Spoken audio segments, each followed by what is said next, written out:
Okay.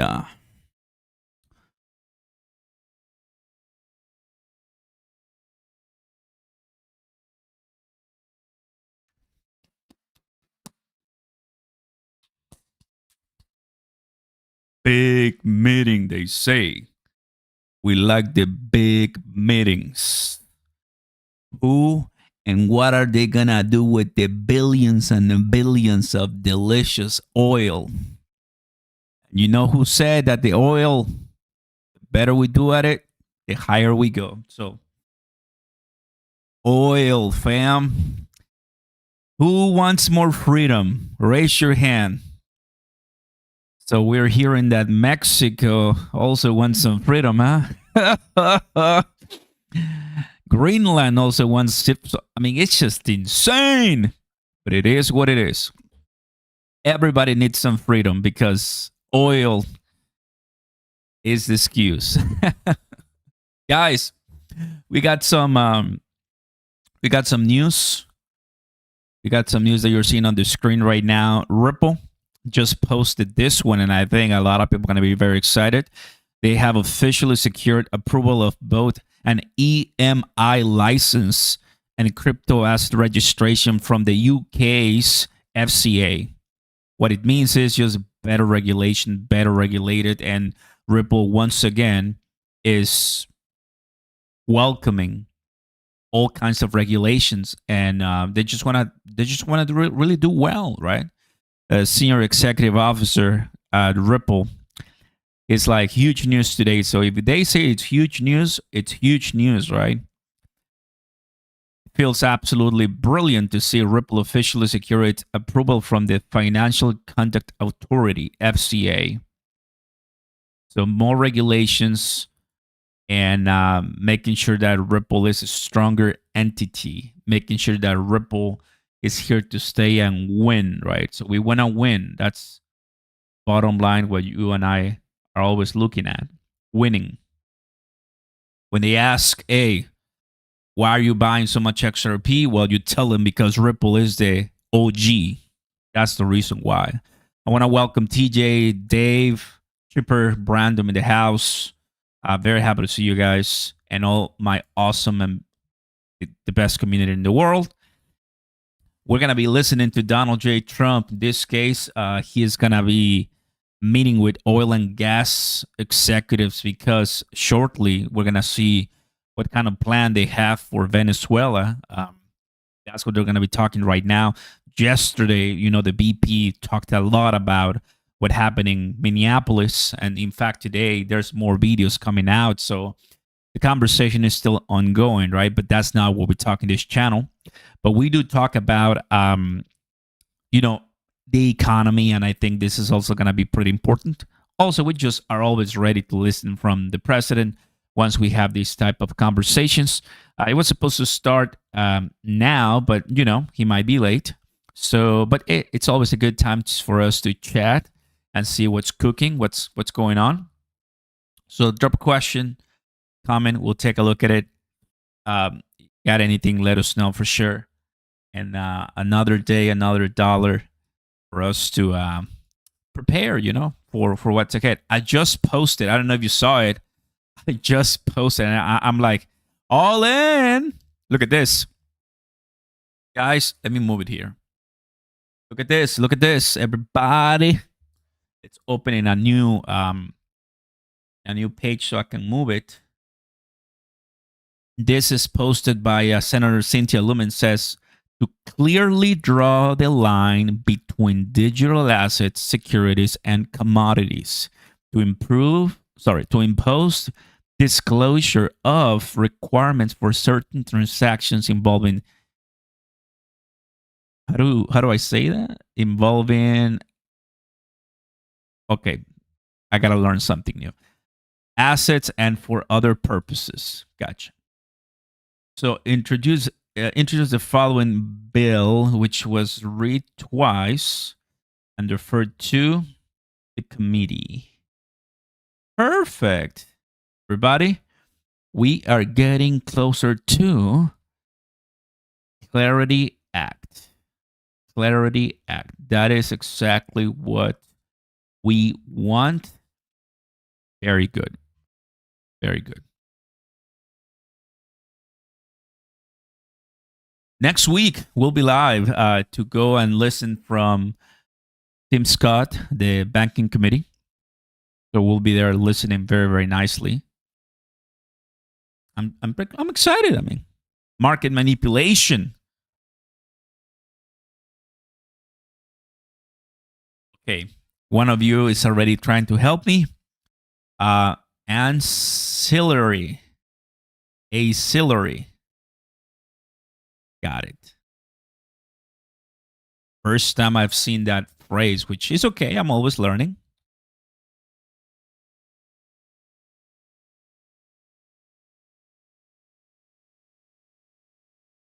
Go ahead. Not playing. Weird. But I have audio, right? I do have audio. Providing support to the primary activities and operations of an organization. A person who's okay. Okay, let me refresh this beauty. There you go. Ancillary. There you go. All right. Ancillary. Ancillary. Nope. Okay, thank you. First time that I actually come across to that word. Gotcha. Providing something additional to the main part. Okay, very good. You see, I'm always learning. Thank you, everybody. Gary Gensler is behind the curtain paying judges with our tax dollars. Oh, boy. We're never too old to learn 100%, bro. And I was a professor, so you're always, I mean, it's just the excitement of learning, you know? Always ready to do that. So it's coming in now. I see it on Fox. It's there. Soon Trump meeting with top oil and gas executives. So, guys, all I'm asking you is to drop a like. Let everybody come in. We're going to watch this. It's going to take a while. I'm ready for it. Why not? Where's the Lambo glasses? Lambo glasses for $3 plus. Come on, baby. We got to see that $3 XRP plus. And all of my XRP is going to be so green. I'm so ready, man. So ready. Pump it up 100%. I mean, we want to pump it up, but so far, nothing. We got 5 days of good pump it up, but right now, oh, he just posted. What is it called? What is it called? Oh, I logged out. What is it called? Truth Social. I logged out, but it's okay. Let's see if I can see it. Here it is. The largest oil companies in the world are coming to the White House at 2:30 p.m. Well, we're here, sir. Everybody wants to be there. It's too bad that the ballroom hasn't been completed. But if you were, it will be packed. We apologize to those oil companies that we cannot take today, but the Secretary of Energy and Secretary of Interior will see them over next week.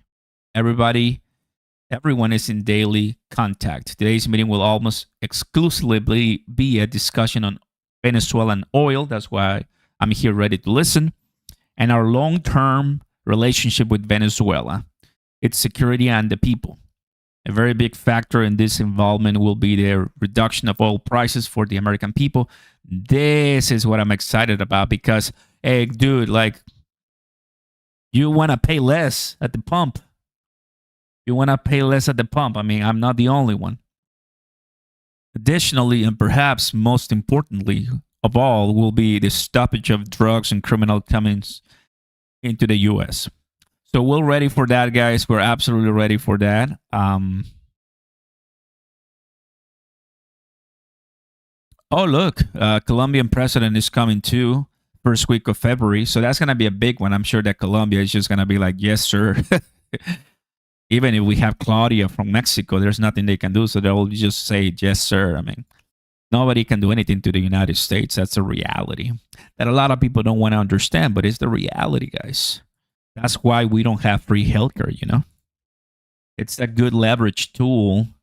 A lot of people might be mad, but when you're trying to make deals and do whatever you want, pays off really well.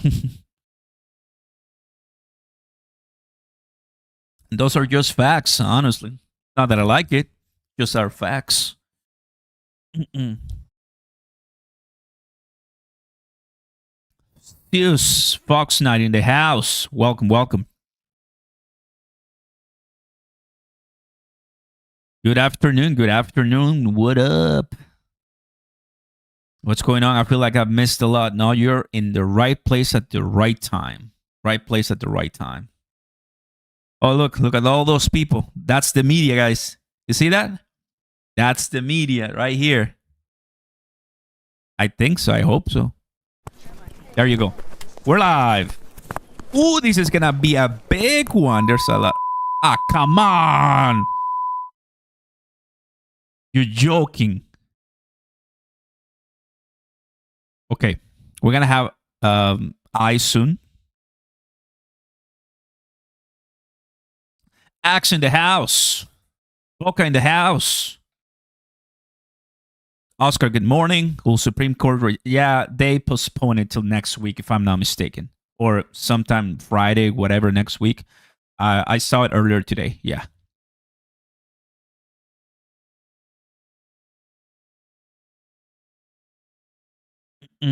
Take all the oil and then move it back to the U.S. Evidently, our tech blew his mind. Soon, everybody. Soon, we're gonna have some ice, and it's like a round table. So usually, you're gonna have Exxon, Shell. Who else?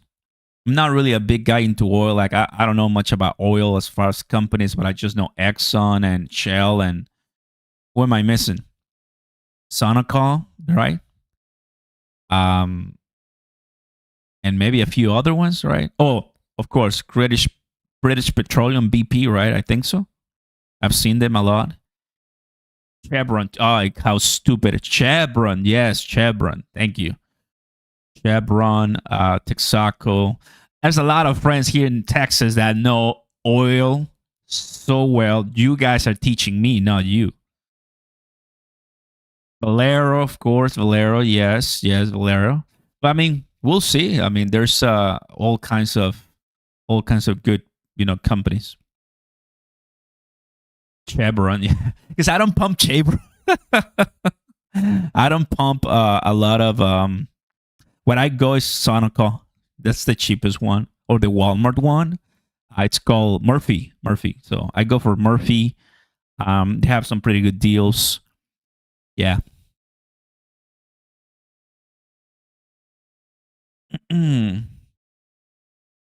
PetroChina. I thought business information systems, my friend. It was pretty nice. Got a lot of people. Cheers, TJ. TJ in the house. So everybody here, I'm excited and ready. We're going to be watching, but the last couple of videos we've been talking about Clarity Act. I got you 2 dates. 1, March, the earliest to pass, could go all the way to summer. 2, next week, January the 15th, we'll be live watching Tim Scott and the Banking Senate Committee, because they're going to be talking about more on Clarity Act, because it's going to take a while. It's going to have to go through all the steps, right?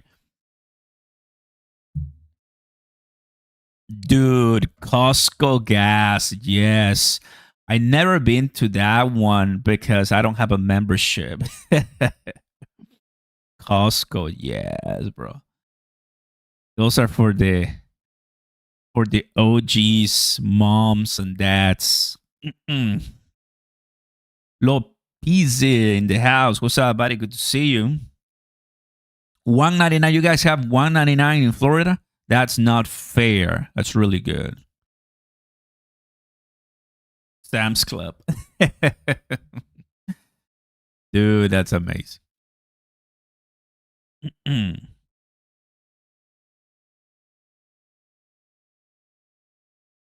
We got some pretty good news on XRP, which I show you guys, which is going to be nice. Senator Cynthia Lemons is reviewing the Bitcoin and crypto market structure bill expected to pass this year. Well, I hope in 2026, I hope. It has to pass this year. It has to. We all are waiting for it.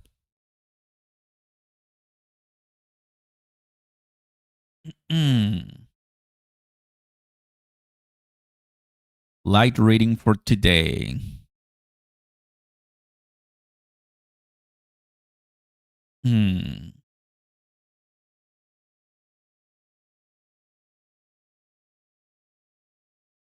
Large Bitcoin holders are not buying the dip.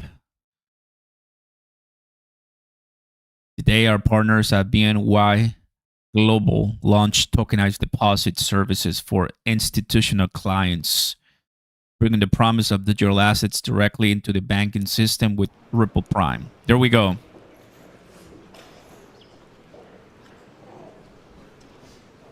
So yeah, we're gonna have everybody, guys. Shell, Chevron, Exxon, maybe British Petroleum. A lot of you know about oil. A lot of you maybe work in the oil fields or so. This is gonna be a big one because it affects everything in the economy. Oil, you know that, guys. So I wanna really pay attention to this one. It affects everything.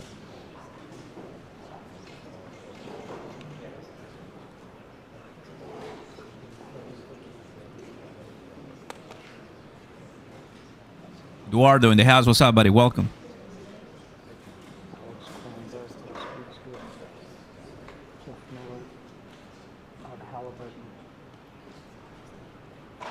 You know what's the best phrase when we talk about oil?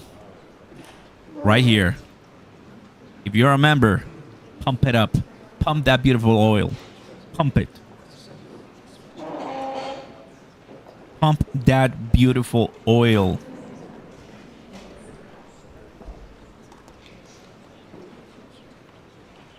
Eddie Casa in the house.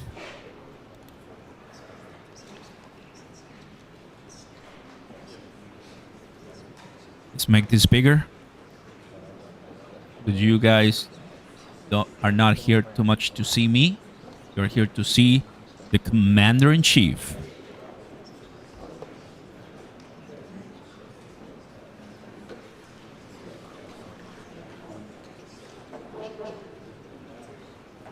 Thank you, Cruz. 3,000 in the house. Welcome. We're just buying the dip, baby. We're just doing what we're supposed to be doing. People are waiting for the pump to buy. We're not doing that.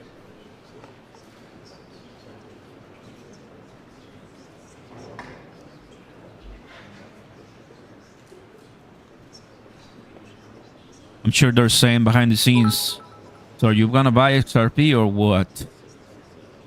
Imagine.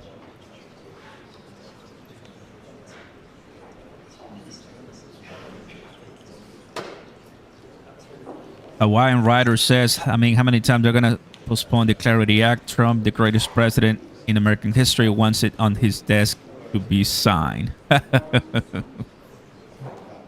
It's okay. To me, like, delayed as long as you want. Delayed as much as you want. You know why? Because we get to buy more before the masses. If I told you, guys, let's go back to 2012. Check Bitcoin price back in 2012. And you had 3 months to buy it at that price. Wouldn't you want to postpone those 3 months? Just be honest with me. Knowing what you know now, you will sell your car, your house, and a lot more to speed up the process.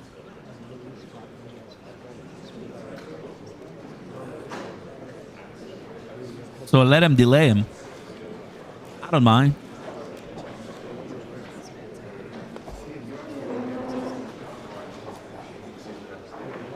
There's Marco, there's the BP.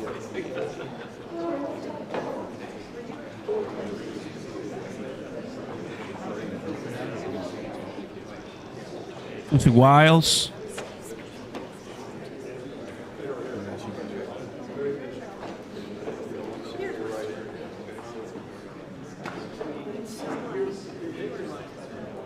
Miller.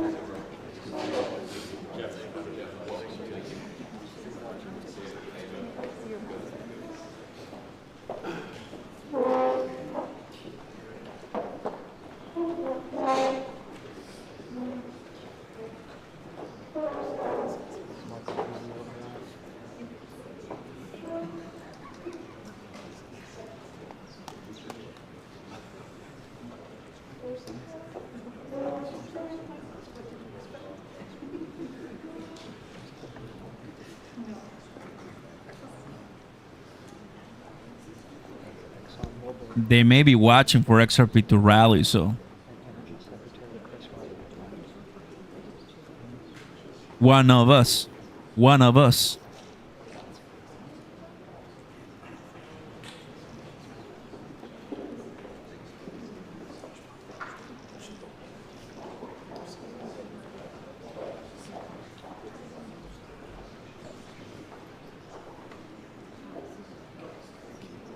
She's like, I know.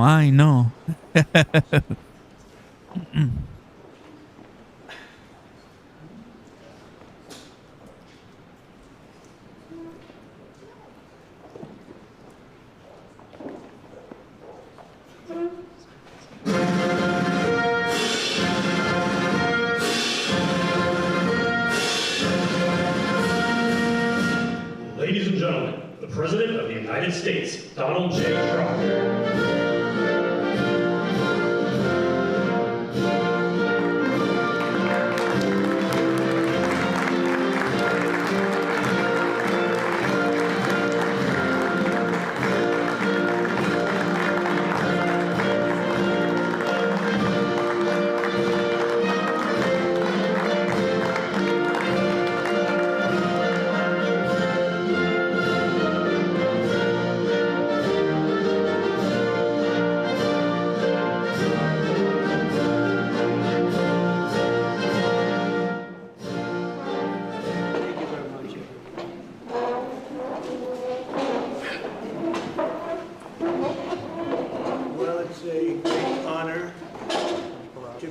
Among the biggest companies in the world, by far, I would say, and we're doing tremendous things. Our country is doing very well. You saw the numbers that got released today, yesterday. The deficits got way Come on, fix the audio, come on. We've ever seen before, setting records. And the numbers coming into our country are unprecedented. And we're doing really well. We had a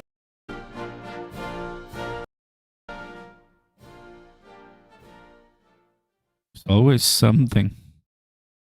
as well about the people and the people that are running Venezuela. I just want to thank our military. What they've done is way and very Better. rapid speeds and helicopters, I got you. and to come out with no deaths and the loss of no equipment. It was pretty amazing. Nobody's seen anything like it. I was called by the leaders of numerous countries. I won't go into which ones, but the biggest and the strongest, and they said that was very impressive. They were all impressed. But today I'm delighted to welcome almost 24 of the biggest and most respected oil and gas executives in the world to the White House. It's an honor to be with them. We have many others that were not able to get in. I said if we had a ballroom, we'd have over 1,000 people. Everybody wanted. I never knew your industry was that big. I never knew you had that many people in your industry. But here we are. And if you, in fact, if you look, come to think of it, wow, I got to look at this myself. Classic Trump. Wow. What a view. This is the door to the ballroom. What a job. Unusual time to look, but I figure we might as well do it. If the fake news would like to go back and take a look, you can, but you'll see a very big foundation that's moving. We're ahead of schedule in the ballroom and under budget. It's going to be, I don't think there'll be anything like it in the world, actually. I think it's going to be the the best. We won from, this is, as you know, our biggest room, which would seat 100 for dinner, maybe, if you're lucky, if you're nice and tight. And the ballroom will seat many. And it'll also take care of the inauguration with bulletproof glass, drone-proof ceilings and everything else, unfortunately, that today you need.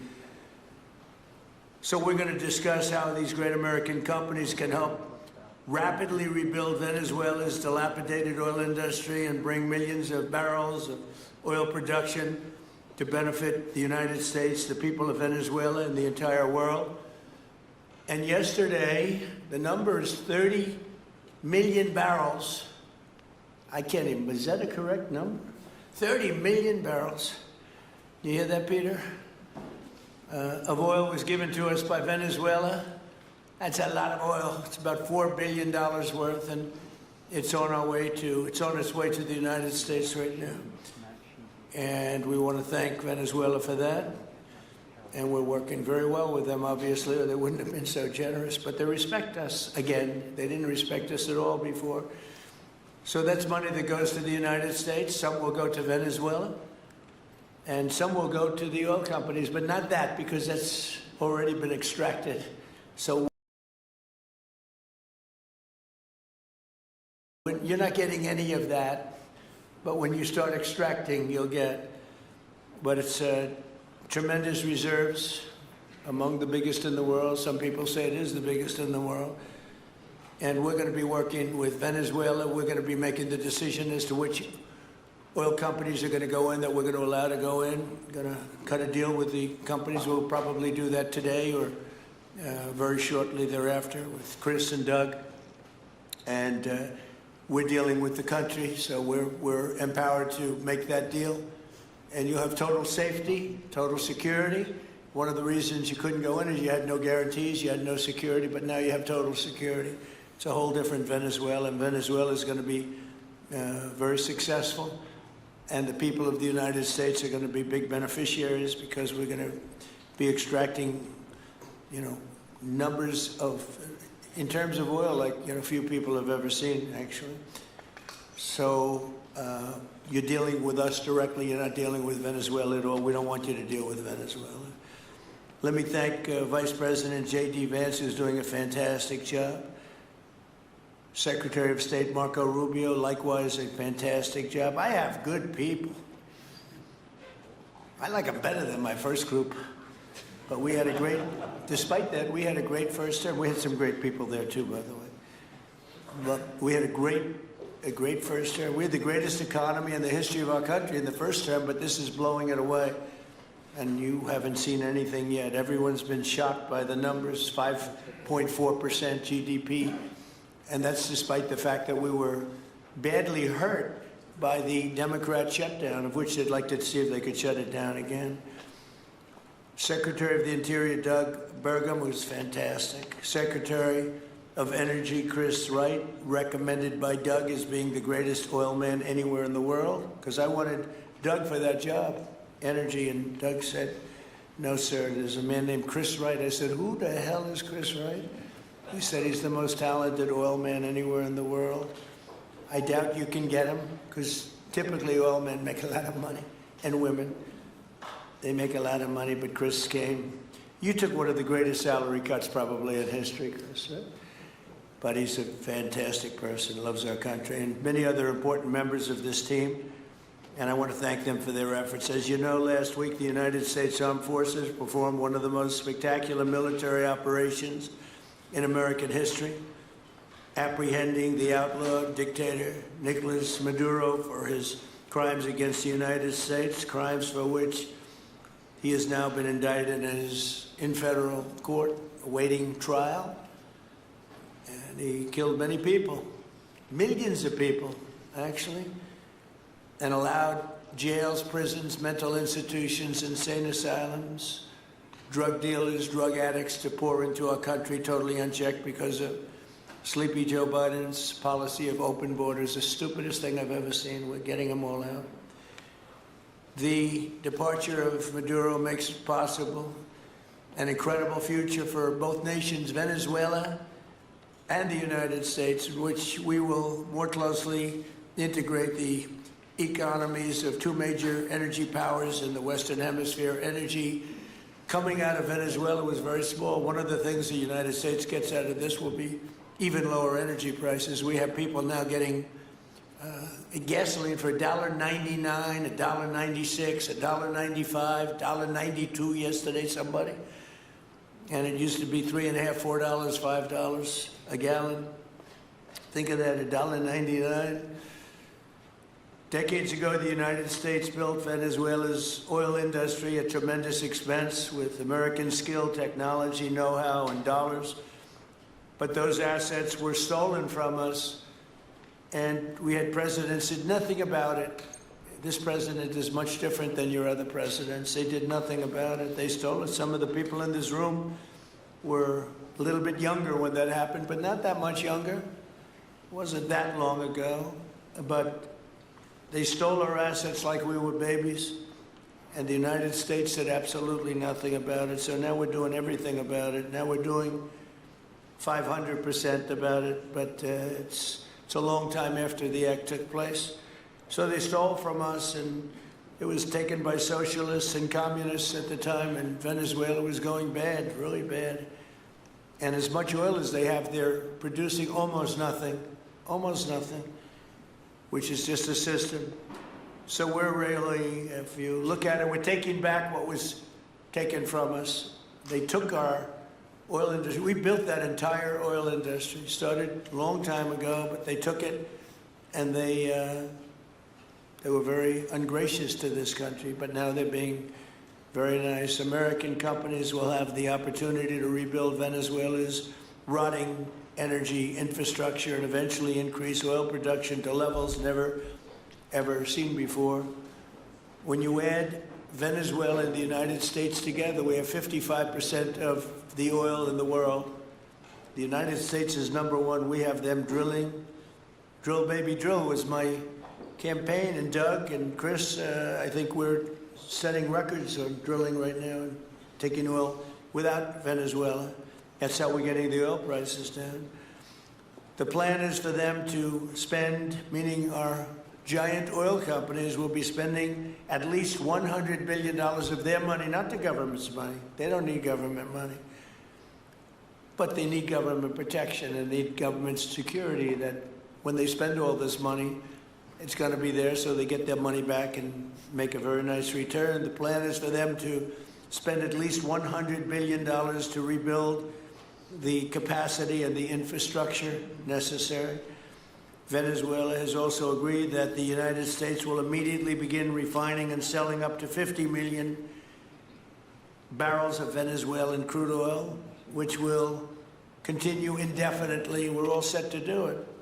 We have the refining capacity. It was actually based very much on the Venezuelan oil, which is a heavy oil, very good oil, great oil. It's fantastic for certain things like asphalt roads, best there is in the world for asphalt roads and other things. All of the companies here today are going to be treasured partners in bringing the nation of Venezuela back to life, restoring its economy, and generating great wealth for their companies and for their people, and also great wealth for the American people, and tremendous wealth for the companies that are going in. The companies that are going in, and if you don't want to go in, just let me know, because I got 25 people that aren't here today that are willing to take your place. So I just want to thank, these are people that I either know or I know of by reading lots of business magazines and journals and papers. And these are the greatest oil people anywhere in the world. Harold Hamm, I see, is here. Harold, you know, there's a story about Harold Hamm that he can look at a piece of land, put a straw into the land, and oil pours out. Is that true about you? Whereas some of you guys have to invest hundreds of millions of dollars to find that oil, so we can't let that story be true. But they say Harold puts a straw into the land, and oil comes gushing out. So you're not a big R&D person, are you, huh? He's called Instinct for Oil. Now, he's got other problems, but we won't talk about those problems. But he's been a great supporter of mine for a long time, haven't you, Harold? So congratulations. But we have, and I think Harold would agree, we have the greatest oil men and women anywhere in the world sitting in this room right now. And we have a lot of people that will be back to see us sometime next week. We're going to have another meeting for another group. But we're going to do this very quickly. We can have this done almost immediately. So I'd like to thank you all for being here. I'd like to invite Vice President Vance to say a few words, followed by Secretaries Rubio, Bergman, Wright, and then we'll have a few words from representatives that are here and to discuss their ideas, a couple of them. We have Chevron, which has been, where's Chevron? Where are you? Yeah, the far right. No, I thought you'd have a better location. You were the only one that was there for all that. I used to call you and say, what the hell is going on with Venezuela? He stuck it out. I don't know if you made money or not, but you stuck it out. I got to give you a lot of credit for that. Mark Nelson, thank you very much. Exxon CEO Darren Woods. Darren, thank you very much. How's Exxon doing? Okay? All right, thank you very much. They'll do a lot better now, won't they? Huh? Exxon's been amazing. It's been an amazing company. And ConocoPhillips CEO Ryan Lance, thank you very much. So you guys could say something, and then we'll take some questions from the press. And if anybody else would like to speak, we'll have you speak. We have all the time in the world. This is a big subject. This is massive wealth, and more importantly than massive wealth, it leads to lower taxes and a lot of jobs for Americans and for Venezuelans, but for Americans in this case. And I just, again, appreciate you all being here. And I'd like to ask JD to say a few words, please. Thank you. Thank you, Mr. President. Thanks to everybody for being here. You know, as a Marine Corps veteran for my entire lifetime, presidents, and let's be honest, they were Democrats and Republicans, would send the American military to far-off places. They would get us involved in these endless quagmires. They would lose hundreds or thousands of American lives, and the American people would get nothing out of these misadventures. And now you have an American president who's empowered the American military to stop the flow of drugs into our country and to ensure that we, as opposed to our adversaries, control one of the great energy reserves that exist anywhere in the entire world. And he did it without losing a single American life in the process. It was an amazing operation. It's going to make our country richer. It's going to make our country more powerful. It's going to make our country safer. And it's going to lead to the decline, the further decline of drug overdose deaths in the United States of America. An amazing thing, and I'm happy to be here to talk about how we can make it an even bigger and better operation for the American people. Thank you, sir. Thank you very much. Marco? Thank you, Mr. President. And I think this is a reminder that everything this president does, everything President Trump does is with the American people in mind. It was not in the national interest or national security of the United States and of our people to have in our own hemisphere a country, not just with vast energy reserves, but controlled by an indicted narco-trafficker who flooded our country with illegal immigration, including drug gang members, openly cooperated with drug gangs, and by the way, stole the wealth of that country to fund a repressive regime and also benefit adversaries such as Iran. All of that is now changing. As part of this process, the first phase, of course, is the phase we're in now, which is the stabilization phase. We do not want to see destabilization in the country. We're working very cooperatively with the interim authorities there to provide a market for the sale of the wealth of Venezuela in such a way that benefits the people, both of the United States, but also the people of Venezuela. And as a reminder to everyone, the president announced this just 2 days ago. Every penny, everything they buy with the money that they're making from the oil now, Mr. President, will be bought from America. And that includes everything from equipment for the oil industry to food to medicine and everything in between. The second will be a phase of recovery, and then some of these phases will interlap, and that is to have a normal economy again where the money goes to the benefit of people, not the benefit of our adversaries or the benefit of elements in that country and around the world that are against our interests, at the same time as a process of reconciliation has to happen internally among the different sectors of society and politics and the like. And finally, the third phase, which is the most important of the three, is when the country fully transitions into a normal country that we have strong economic and diplomatic and relations with, that is friendly towards the United States, that's not a foothold for our adversaries, that serves our interests, but also the interests of the people. It'll be a country that is wealthy, a country that is prosperous for the people, not for a handful of criminals, but also a country that is supportive of our interests in the region and throughout the world. And we thank you, Mr. President, and the team you've assembled that have brought us to this point. A lot of work remains, important work, but this is historic. Okay. Thank you very much. Doug? Well, Mr. President, I want to thank you for your leadership not just as president, but as commander-in-chief. The boldness, the execution, the breathtakingly precise work that you've delivered both in Iran back in June and here has changed the field for the whole world. And you always ran about the idea of peace and prosperity. And in Venezuela, as you know, this was a playground for every bad actor in the world. We had Russians, Iran, terror groups, all of them profiting from this criminal organization that was pretending to run the country. That makes America safer. You've secured the border, we're stopping the flow of drugs, and now with the normalization of relationships on an economic basis, it's going to mean tremendously for the prosperity of the American people.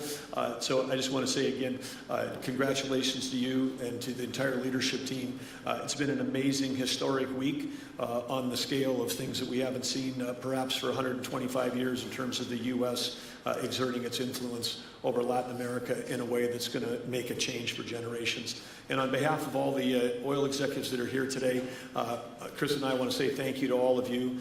It's your technology, your innovation that has put America in the place where today we are the most energy dominant country in the world. And that position is what's allowed us to take the action that we're taking with statecraft, with military action. None of that would happen if we were dependent on everybody else for energy. So you're a big part of the reason that we're able to move the way we are today, and we're grateful that you're here to be part of the solution going forward. Thank you, Doug, and you are doing a fantastic job, and we appreciate it. Everybody appreciates it. They know who's doing well. Chris Wright? Thank you, Mr. President. Yeah, what we've seen in the last week is leadership matters and credibility matters. Venezuelan oil has been sanctioned for many years, and the oil just flew, those sanctions were not enforced. That oil just floated out to trafficked by bad actors of the world. The resources weren't gone to a central place. The corruption and decline of Venezuela has been a crisis for the people of Venezuela, and as Secretary Rubio said, massive spillover effects in the United States, in crime, in drugs, in kidnappings, and in taking a huge resource base and making it not exploited, not developed. The whole world is a poorer, less opportunity-rich place because of that.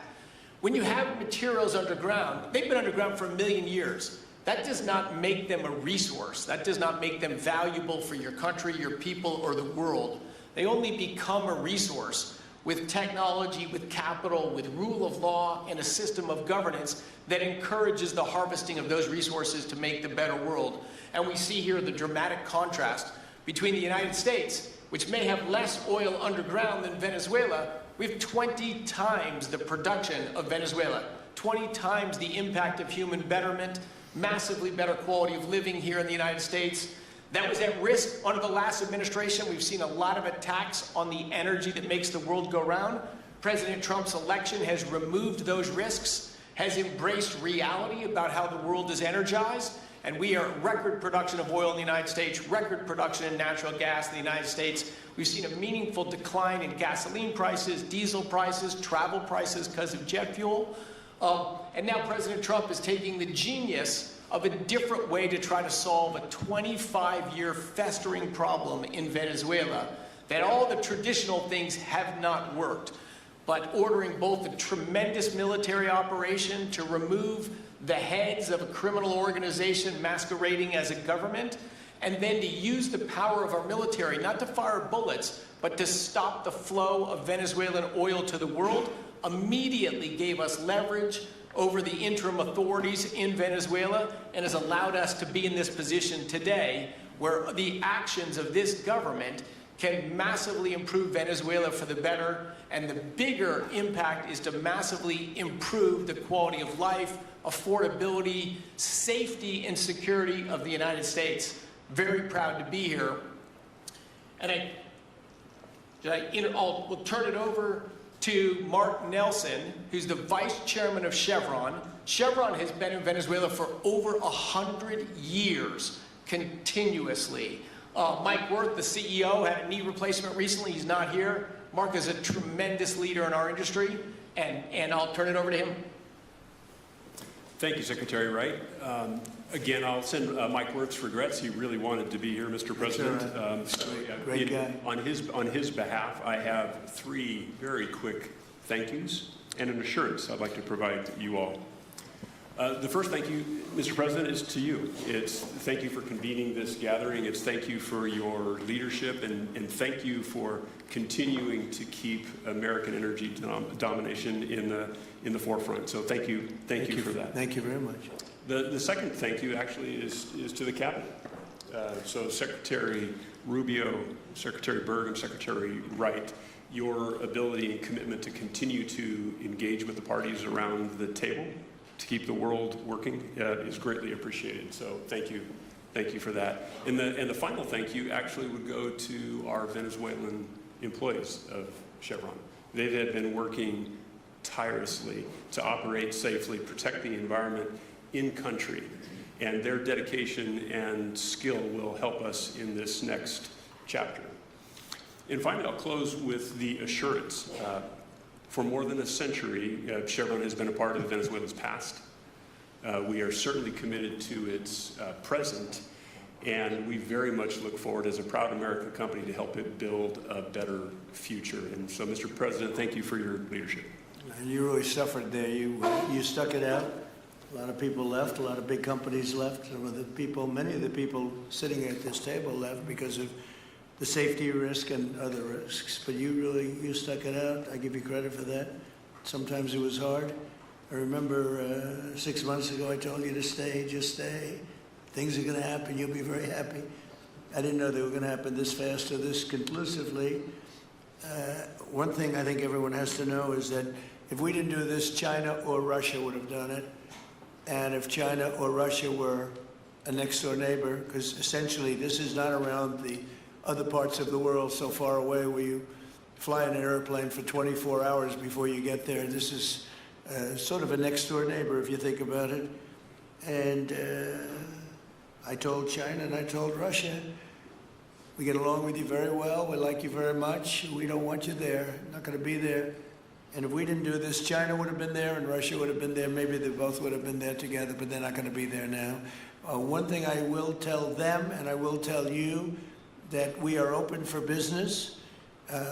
China can buy all the oil they want from us there or in the United States. Russia can get all the oil they need from us, and they do like oil, even though they produce a lot of it. But China and Russia and everybody else is able to go, and we'll be open for business almost immediately. I have a feeling the $100 million will be spent $100 billion will be spent very, very rapidly by these very big, powerful, and rich companies, and I think they're going to be able to rebuild the infrastructure. And I hope it's going to be brand new as opposed to a rehab, because I know the tremendous difference between the new and the not so new in your industry. The new is much more beautiful, much better in every way, and actually much smaller. It's like everything else, gets smaller and stronger. It's a combination of smaller, better, and stronger. So I hope you're going to build all brand new stuff, rip out the old crap that's been there for so many years, and do it the right way. You're going to be there a long time if we make a deal. If we make a deal, you're going to be there a long time. If we don't make a deal, you won't be there at all. It's, sort of interesting. But again, China and Russia would have been there if we didn't do this. And the other thing people ask about the second wave, I don't think it's going to be necessary. We have an armada, a giant armada like nobody's ever seen in that part of the world. And it's stationed off the coast. And we are getting along so well with the people that are involved in representing Venezuela that I don't think we're going to have any, I don't think it's going to be necessary to do the second wave. We were planning on a second wave, but the first wave was so powerful and so good and so strong. And frankly, the people in the country, they did the right thing. They were smart. They did the right thing. They didn't want to go through a second wave. But we've got a tremendous number of the most powerful ships in the world right there. I don't think we're going to have to use that. I'm happy to say that. I don't think we're going to have to use that at all. If I could ask Chevron, you did a great job. I want to thank you. And ExxonMobil, if you would say a few words, and then followed by Conoco, great companies, massive companies, great companies. Exxon, please. Sure. Thank you, Mr. President. I appreciate the invitation and the opportunity, frankly, for the entire industry to show up and provide a perspective. frankly, we've been kind of unresponsive to the press regarding Venezuela. I guess today's the opportunity to address the press directly with respect to a number of questions that have been asked of ExxonMobil. First and foremost, obviously, is the interest that we have in Venezuela. And I think, the way I would position that, I think one of the reasons why we see many of the industry players here is we're in a depletion business for a product that is in great demand and will be in demand for many, many, many decades to come. And as a depletion business, the biggest challenge we have is finding resources. There's an opportunity in Venezuela with all the resources there is we don't have that challenge of finding, we have the challenge of developing those resources. So I think it's in the best interest of these companies and frankly society as a whole for the industry to be interested in understanding what the opportunity here represents.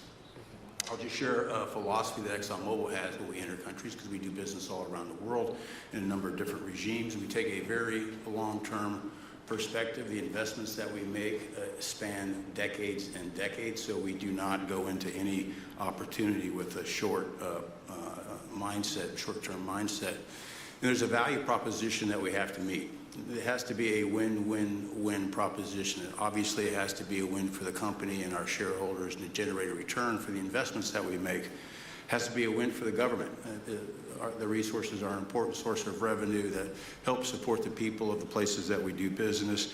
And it has to be a win for the people. We have to be wanted there and to be a good neighbor. And those three things ensure a stable, long-term platform for the large investments that we make for the long term.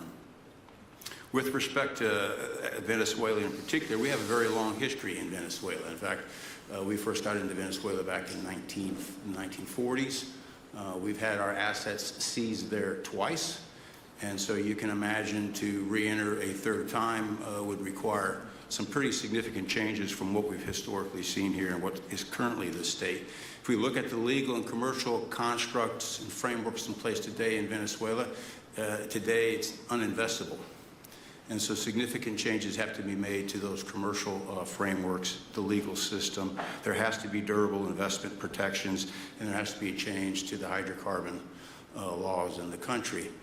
We're confident that with this administration and President Trump working hand in hand with the Venezuelan government, that those changes can be put in place.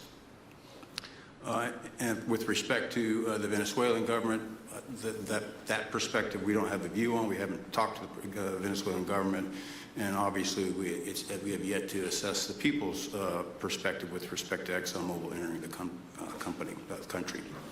In the short term, there are things that can be done while the longer-term issues are being worked. For us, we haven't been in the country for almost 20 years. We think it's absolutely critical in the short term that we get a technical team in place to assess the current state of the industry and the assets, to understand what would be involved to help the people of Venezuela get production back on the market. With the invitation of the Venezuelan government and with appropriate security guarantees, we are ready to put a team on the ground there. We also have a integrated set of capabilities from production to refining to trading, and I think we can be of assistance to getting the Venezuelan crude to market and realizing a market price to help, again, with the financial situation in Venezuela. So those are my short-term perspective that I have. I'd say maybe close with a thank you, Mr. President, for the work that you've done to secure not only the national security, but the energy security of the region. And then thank you, Secretary Rubio, Secretary Wright, Secretary Burgum, for your leadership in this matter. Thank you. How long would it take you, Darren, as Exxon if we make a deal, how long would it take you to get in there and get started? Well, the first step, this technical team, as I talked with Secretary Wright earlier this week, we started from the beginning to put the team together so that if and when it was needed, we could hit the ground almost immediately. So we can hit the ground within the next couple of weeks, start the assessment, and then from there we need to understand. That's what we want. We want speed and quality. That's what we want. Thank you, Darren. And Conoco, Ryan? Thank you, Mr. President. Appreciate the opportunity to be here too, and you've assembled a great team. And our congratulations as well for removing one of the terrible people in the world and bringing them to justice. It was quite amazing. I think you've given hope to the people of Venezuela again, which I think is quite remarkable. And we've been on the other end of that despot regime a long time. our assets were expropriated. I had a little bit more hair when that happened. And, you know, I think we're the largest non-sovereign credit holder in Venezuela today. So we're in a bit of a different situation, but I think your big and bold idea to use energy commerce instead of conflict is something that could make a real big difference in Venezuela. And our company certainly stands ready to help in that endeavor. Encourage you to continue to think bigger and even bolder. And we've had some discussions with your energy team about that as well. As we think about the other people that need to be in this room and in this discussion are the banks, and including probably the Exim Bank, as we think about how the debt needs to be restructured and the financing to deliver the billions of dollars that are required to restore their energy infrastructure. And I think as we think that big and bold, we need to be also thinking about even restructuring the entire Venezuelan energy system, including PDVSA. And I think if we can do that and think bold, there's an opportunity to be quick, fast, and restore the quality of what's happened in Venezuela, or what's been lost in Venezuela over the course of the last 25 years. So thank you for this opportunity. Well, thank you very much, and you'll get a lot of your money back. We're going to start with an even plate, though. We're not going to look at what people lost in the past, because that was their fault. That was a different president. You're going to make a lot of money, but we're not going to go back. You left a lot of money behind, I guess, huh? What number? 12 billion. How much? 12 billion? Well, it's a good write-off. It's already been written off. It's been written off. All right, thank you. You'll make it back one way or the other. You're all going to do very well. I think really very well. Marco just gave me a note. Go back to Chevron.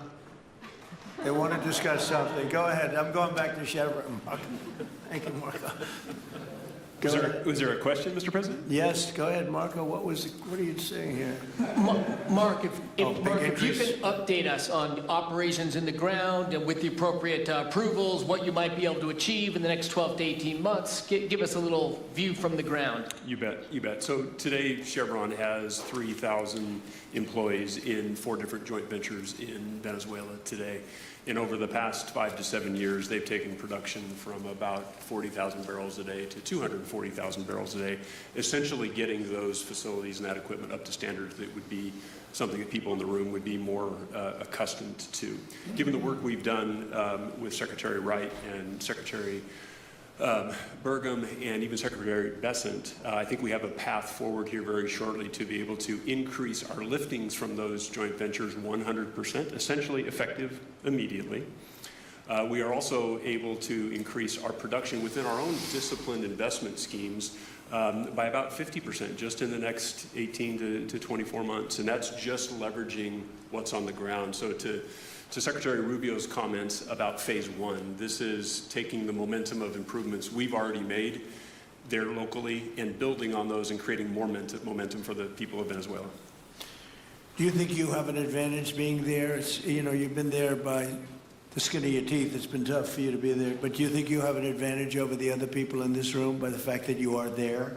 Yeah, I think there are, Mr. President, I think there would be days where it didn't feel like an advantage, and there are days where it does feel like an advantage. But having people on the ground today that care desperately about the people of Venezuela and know how to operate the assets that are there, that is a definite advantage today. Would you say the best locations are available, or would you say the best locations are already sort of worked, even though they're in very bad shape?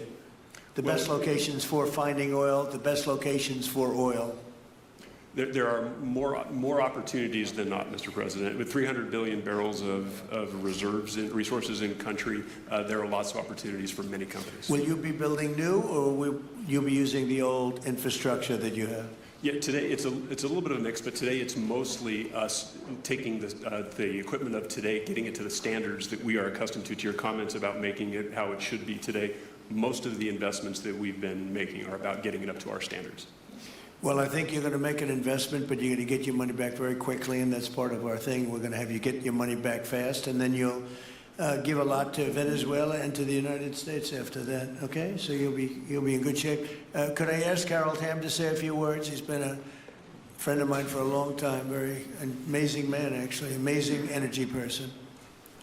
Well, thank you, Mr. President. It's good to be here with so many dignified people, and this effort particularly. And thank you for your effort, for what you've done here, taking this despot out of that area.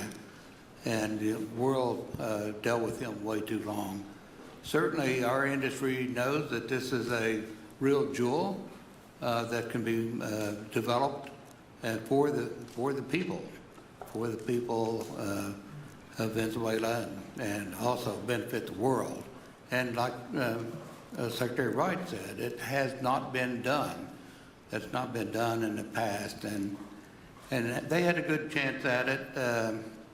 Brought someone in that totally took it down, as everybody knows here, and that was Chavez, and we know what happened to him finally. But you know, that ruined the industry in Venezuela, and all of us know how that happened, ended very well, very wrongly.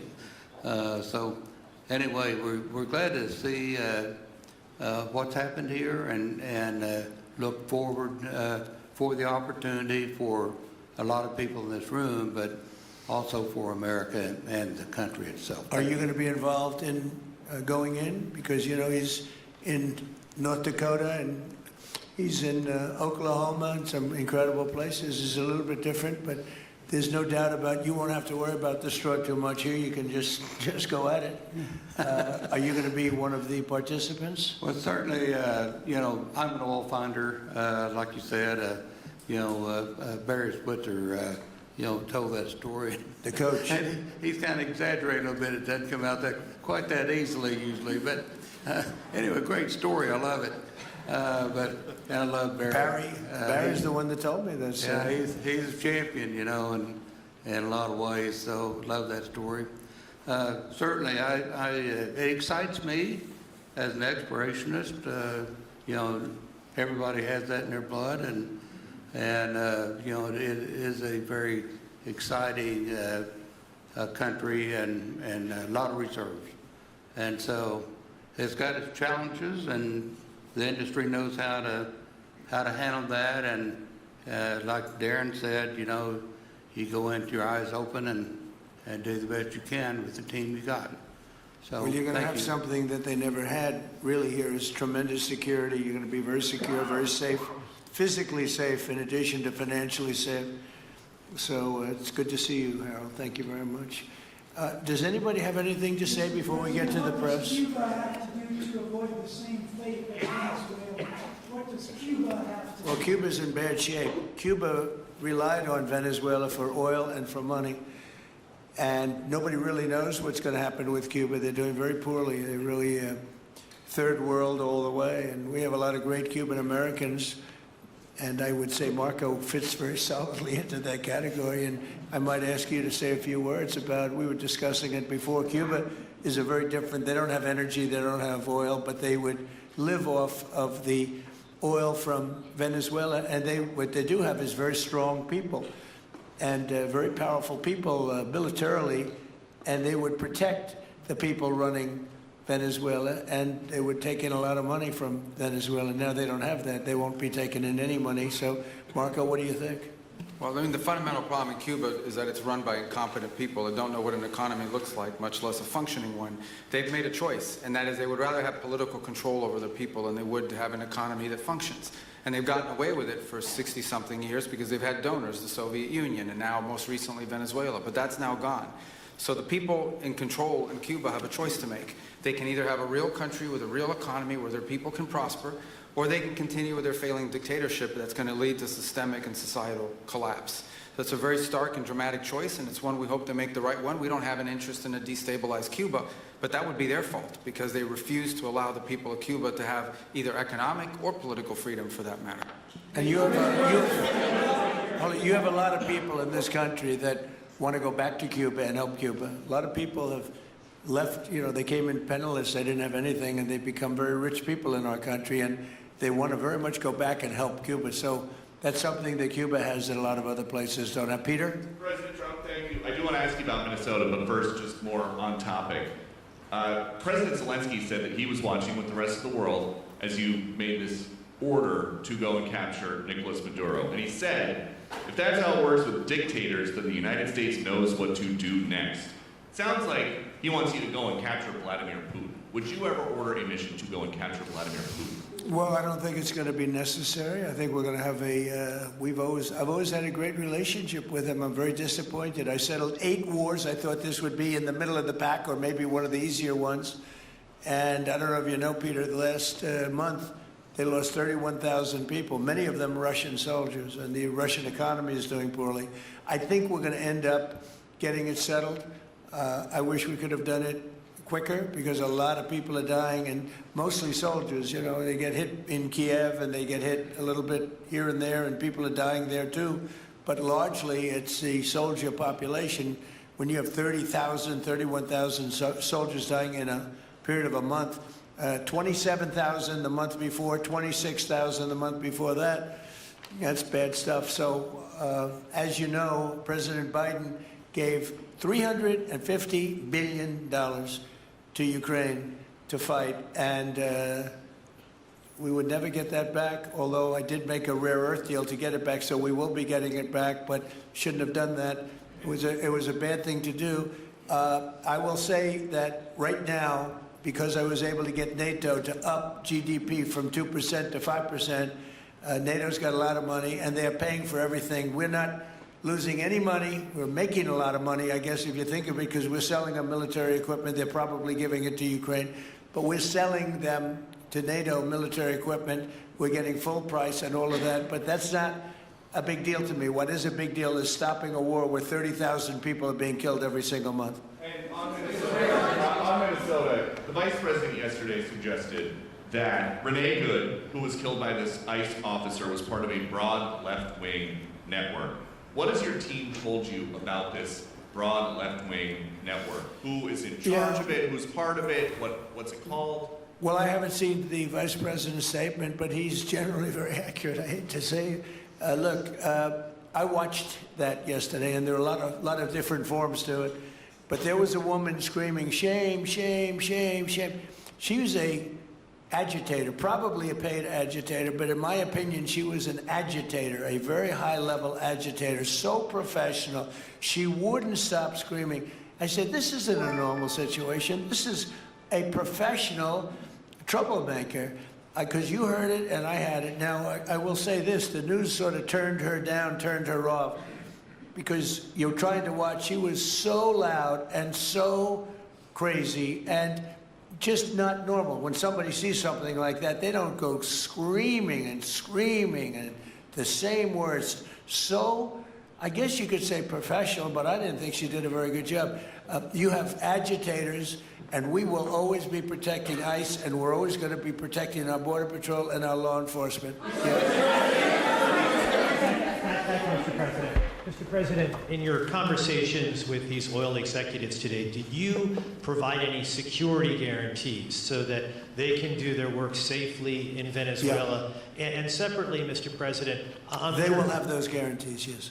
And separately, Mr. President, I'm curious in terms of the future of Venezuela. Do you see Venezuela now led by Delcy Rodriguez as an ally of the U.S.? Is that the way that you view that country right now? They seem to be an ally, and I think it'll continue to be an ally, and we don't want to have Russia there. We don't want to have China there. And by the way, we don't want Russia or China going to Greenland, which if we don't take Greenland, you're going to have Russia or China as your next door neighbor. That's not going to happen.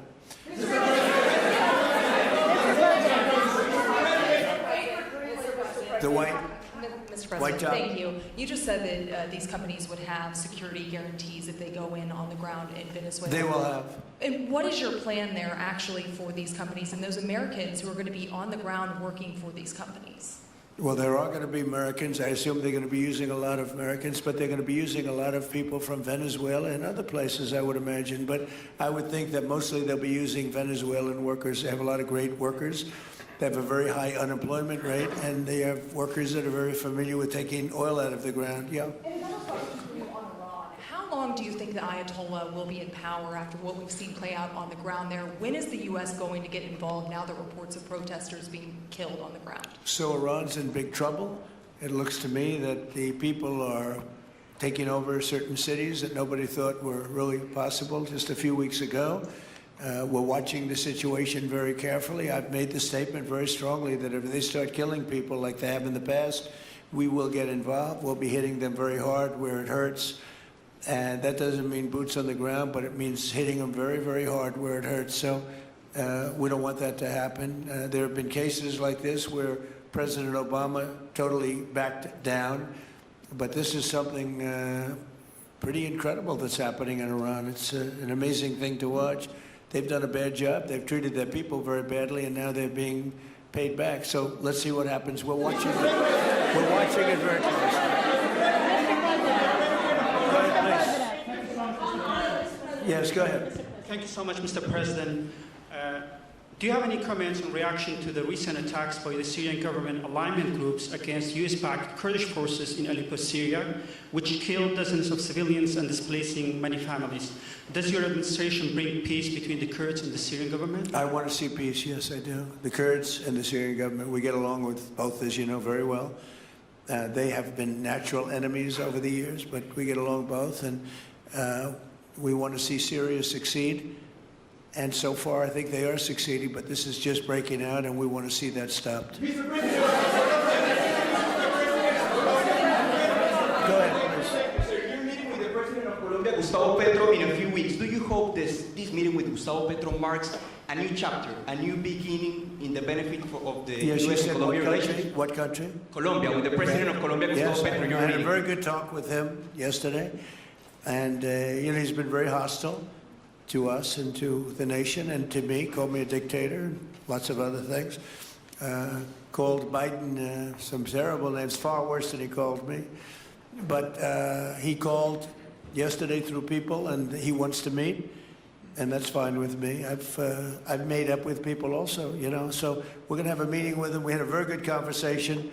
The people of Colombia are incredible people. Marco would know that better than anybody because he's married to a woman from Colombia. And I don't mean Columbia University. That would be, I'm not sure. I think I like Colombia, the country, better, if you want to know the truth. The people hold it. The people are great people. I look forward to meeting with them. We're going to meet in the very near future.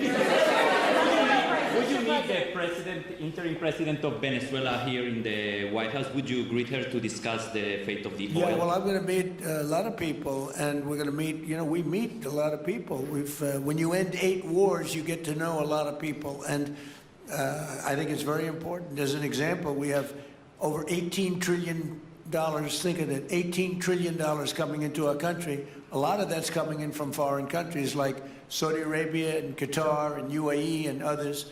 And I get to meet a lot of people, but I will be meeting with various representatives of Venezuela, probably pretty soon. We haven't set that up. But the relationship that we have with the people that are currently running Venezuela is very good. We also have a young lady that received the Nobel Peace Prize. She's going to come in and pay her regards to our country, really, to me, but you know, I'm a representative of the country, nothing else. And she's coming in sometime next week, I think Tuesday or Wednesday, and we'll see how that is. But no, we're dealing with the people from Venezuela. We're dealing with them very well. I think they've been very smart in the way they've dealt with us, frankly, because that whole place could have been obliterated with one more strike, and we didn't want to do that. Thank you so much. I have a question for you on Minneapolis, but on Venezuela and your meeting with Machado next week. If she gives you her Nobel Peace Prize, will that change your view about her running that country?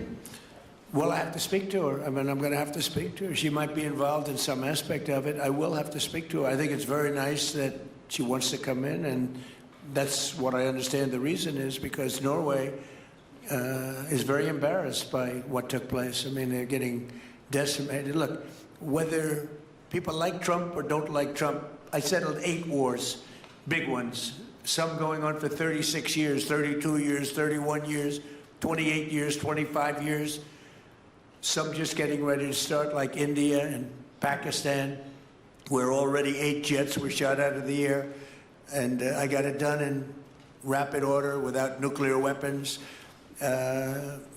I can't think of anybody in history that should get the Nobel Prize more than me, and I don't want to be bragging, but nobody else settled wars. Obama got the Nobel Prize. He had no idea why. He still has no idea. He walks around, he says, I got the Nobel Prize. Why did he get a Nobel Prize? He got it almost immediately upon attaining office, and he didn't do anything, and he was a bad president. So, I mean, you should get the Nobel Prize for every war you stopped. These were major wars. These were wars that nobody thought could be stopped. President Putin called me, and he said about 2 of the wars that he's been trying to stop them for 10 years. He wasn't able to do it. He couldn't believe it. So in theory, you should get the Nobel Prize for every war you stopped. Every one of them was major. But I don't care about that. What I care about is saving lives. I've saved tens of millions of lives. You know, the Prime Minister of Pakistan came here, and he made a very public statement. He said that President Trump saved minimum 10 million lives having to do with Pakistan and India, and that was going to be raging. So, you know, but I'm honored that she's coming here. I look forward to meeting her, yes. Go ahead. On Minneapolis, Mr. President, I have a follow-up for you. The state officials there have said that the FBI is not sharing evidence with them. Typically, they would conduct a joint investigation, as you know. Do you believe that the FBI should be sharing evidence with state officials in Minnesota? Well, normally I would, but they're crooked officials. I mean, Minneapolis and Minnesota, what a beautiful place, but it's being destroyed. It's got an incompetent governor, fool. I mean, he's a stupid person. And it looks like the number could be $19 billion stolen from a lot of people, but largely people from Somalia. They buy their vote. They vote in a group. They buy their vote. They sell more Mercedes-Benzes in that area than almost... Can you imagine you come over with no money and then shortly thereafter you're driving a Mercedes-Benz? The whole thing is ridiculous. So they're very corrupt people. It's a very corrupt state. I feel that I won Minnesota. I think I won it all 3 times. Nobody's won it since Richard Nixon won it many, many years ago. I won it all 3 times, in my opinion. And it's a corrupt state, a corrupt voting state. And the Republicans ought to get smart and demand on voter ID. They ought to demand maybe same-day voting and all of the other things that you have to have a safe election. But I won Minnesota 3 times and I didn't get credit for it. I did so well in that state every time. The people were crying every time after. That's a crooked state. California is a crooked state. Many crooked states. We have a very, very dishonest voting system. The last time I won, 24, the one that just took place, I won because it was too big to rig. You couldn't rig it. It was too big. But I won the state of Minnesota. It's a corrupt voting system with an incompetent governor, a very incompetent governor.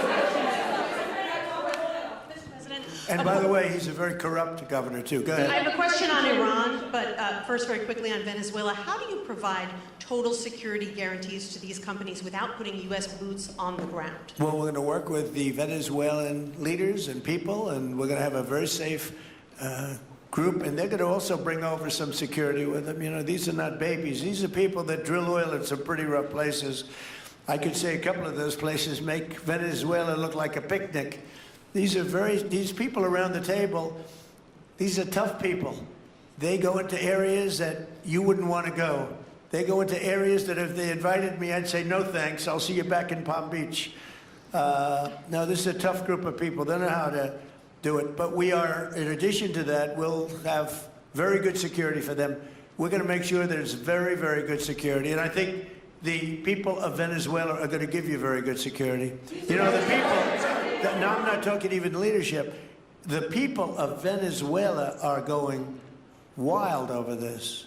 They named a street after President Trump. What do? You attack a country and they name a street? That's never happened before. Although I heard that's also taking place in Iran. They named a street, the protesters.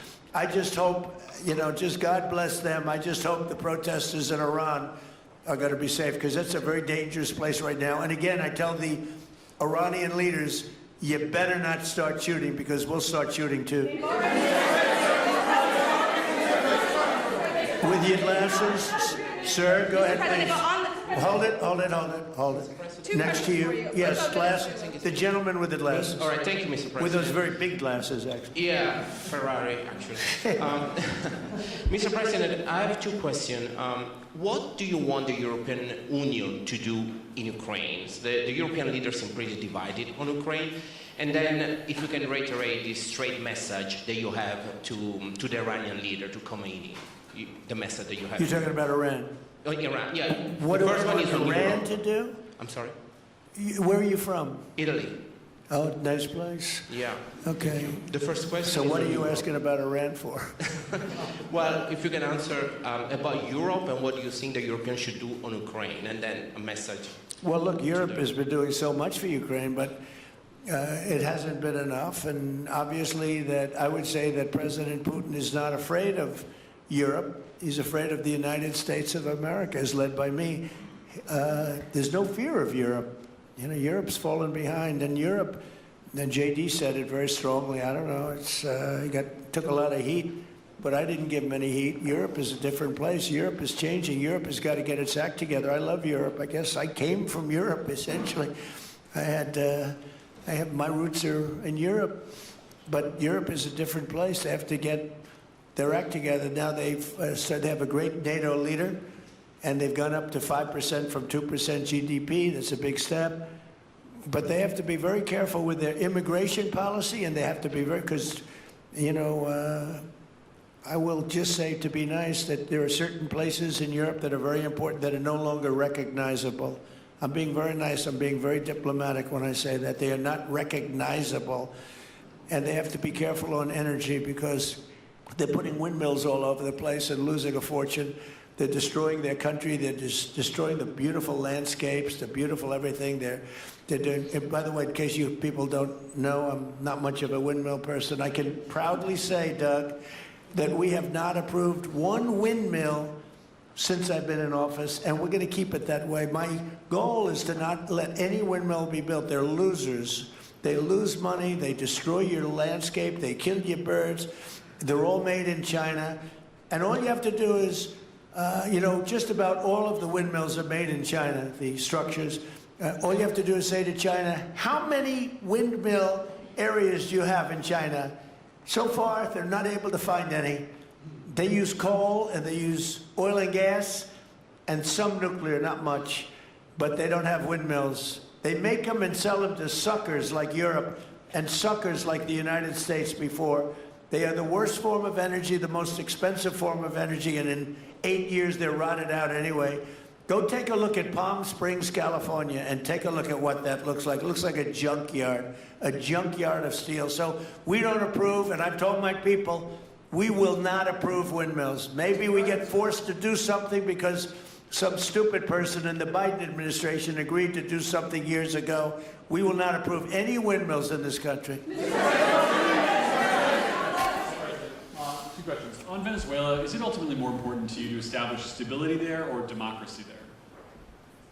Well, you're talking about maybe the same thing. I mean, you're talking about stability or democracy. I don't know. To me, it's almost the same thing. We want stability, but we do want democracy. Ultimately, it'll be democracy. Peter? I do have a policy question, President Trump, but I'm having a hard time seeing here. I see the American flag lapel pin. What is the other lapel pin on Somebody your gave me this. You know what that is? That's called a happy Trump. And consider the fact that I'm never happy. I'm never satisfied. I will never be satisfied until we make America great again, but we're getting pretty close, I'll tell you what. This is called a happy Trump. Somebody gave it to me, I put it on. Thank you. And the policy question. How much money are you thinking of giving people in Greenland to get them on board with a possible U.S. I'm not talking about money for Greenland yet. I might talk about that.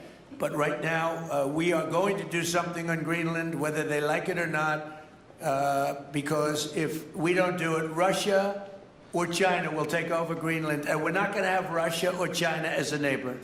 Okay?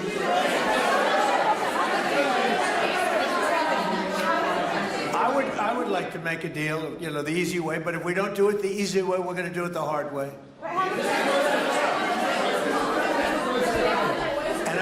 And by the way, I'm a fan of Denmark too. I have to tell you, and you know, they've been very nice to me. I'm a big fan, but you know, the fact that they had a boat land there 500 years ago doesn't mean that they own the land. I'm sure we had lots of boats go there also, but we need that because if you take a look outside of Greenland right now, there are Russian destroyers, there are Chinese destroyers and bigger, there are Russian submarines all over the place.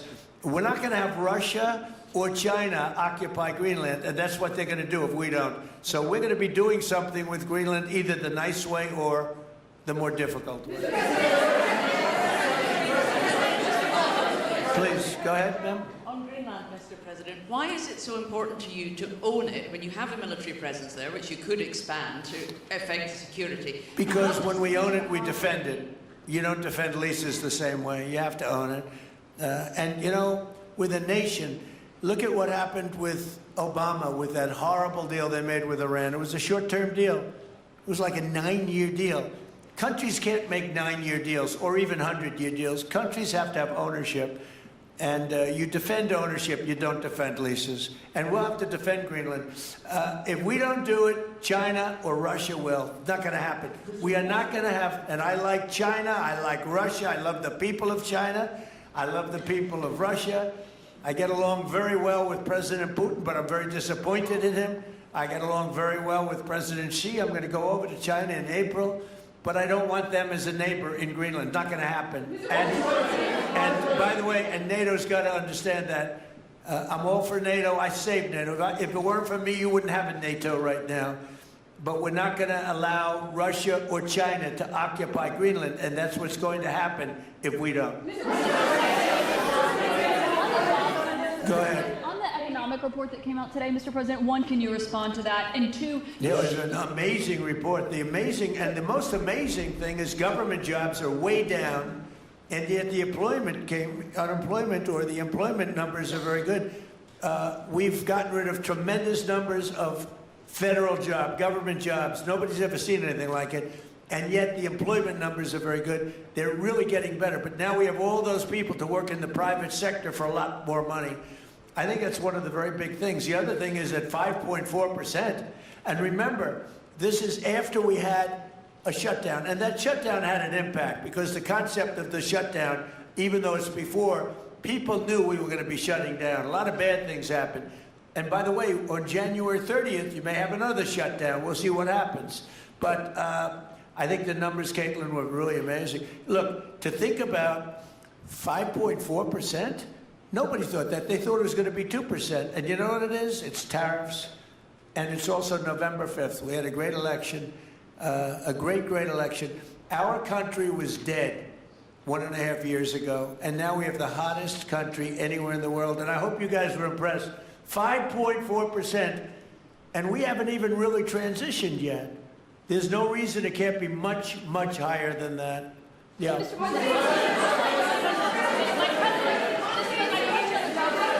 First off, can you respond to the manufacturing? Let's give CNN a chance. You know, they've been fighting so hard to get back into the mainstream. Mr. President, you posted some numbers actually on Truth Social last night. People saying you posted the job data early when you're not supposed to obviously share it till the next morning. Did you do that on purpose? No, I don't know. If they posted them, I said post them whenever you get a chance. I don't know. They gave me some numbers. When people give me things, I post them. But the numbers are amazing. Yeah. Administration plan to distribute the money from the Venezuela oil sales? Is it, obviously you say it's going to go into these controlled accounts. Yeah. Would it go back to Venezuela in a direct payment? Is it going through these goods? How do you plan to do that? Well, we want to make sure that Venezuela can survive. You know, Venezuela needs money, and we're going to make sure that they get money. And we're going to get money, and the oil companies are going to make something for the work they do, and they're going to get back their money. We're devising a formula, but it won't be so much of a formula. It's going to be what they need. We're going to take care of what they need. There'll be plenty left over. We're going to have a lot of money left over. And the money left over is going to the United States of America, and the oil companies are going to be very happy. Yeah. Thank you, Mr. President. Would the administration offer a backstop to these oil companies for like financial guarantees, some sort of backstop, if the country did destabilize again? That's a very interesting question, using the word backstop. I haven't heard that word in a long time. That was at the Wharton School of Finance I last heard. That's a good term. We ought to use it more often. I hope I don't have to give a backstop. Look, these are very smart people, the smartest people. They're not only in oil and business. These are the biggest companies in the world, sitting around this table. They know the risks. I mean, there are risks. We're going to help them out. We're going to make it real easy. They're going to be there for a long time. We're going to be there together for a long, long time. And they're going to be taking the oil, and they're going to be bringing oil prices down. They're going to make a lot of money. They're going to get their money back. They're going to be safe. The people of Venezuela are going to be big beneficiaries, and the United States of America is going to be a big beneficiary for what we've done. And you know, one other thing I might say, it's also very big for national security because, again, just like Greenland, we can't have China or Russia occupy Greenland. We can't have China or Russia occupy Venezuela. And if we didn't do what we did, China or Russia would have been in Venezuela. I think I can, where's Mr. Chevron? So let me ask you, they would have been there if we didn't do this. Do you agree with that? They certainly have a lot of economic interest in country. There's absolutely no argument about that. They were trying to be there. I mean, you know, we had a Russia, I guess sort of I call it a semi-Russian ship yesterday that we took over, and Russia decided not to defend that ship against us. It's a big movement. The ship was loaded up with oil, and we took the oil, and it came out of that port. But Russia would be there or China would be there. And we want them to be there for a different reason. We want them, do you people agree? In particular, China, they need a lot of oil. Russia doesn't need so much, but Russia was there anyway. But I assume you agree that China would like to be doing a lot of business there by buying oil. And I want to just tell President Xi and President Putin, but more so in this case, President Xi, because they do need a lot of oil. And we are open for business in the United States, and we are open for business in Venezuela, right?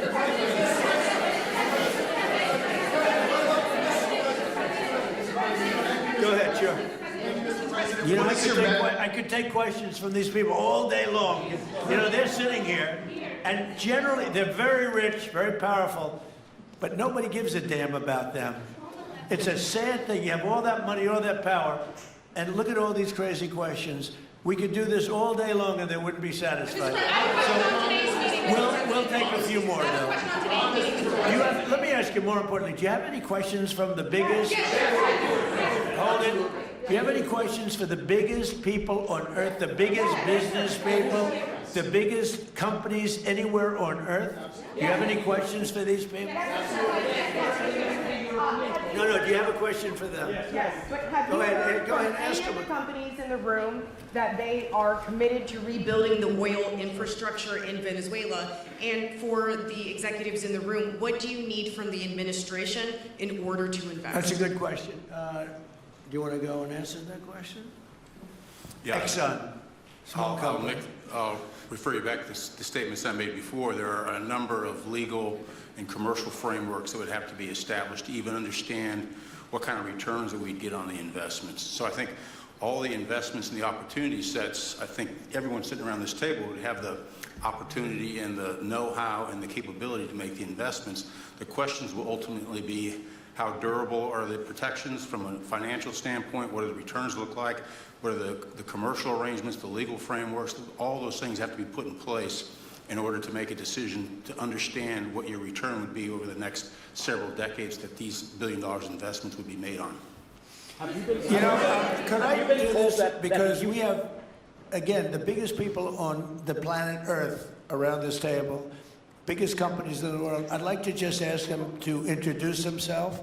We'll start from this end and go around to here. And this is gonna take a while. I'm gonna go for food. I'll be back. I'm gonna go for food. Right over Let's here. listen. These two guys, we'll leave them out because they're with us.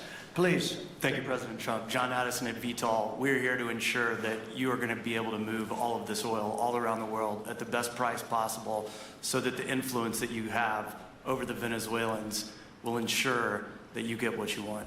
Thank you. Thank you. Good point. Thank you, Mr. President. Ryan Sheffield of Formentera. My grandfather, Hugh Sheffield, was president of ARCO, Venezuela. Right. Thank you for what you did. Do you like what we're doing? There's a lot of shale there, a lot of upside. He would be very happy looking down. He'd be very proud of you right now, right? Yes, sir. Good. Thank you. Mr. President, Luis Rodriguez. I'm probably the only Venezuelan American sitting on around this table. I want to personally thank you for the courage of your actions over the last couple of weeks. I think I speak, and I speak of Venezuela in general in saying there's optimism. You've brought optimism to the table. And if the conditions are met, the opportunity is absolutely immense.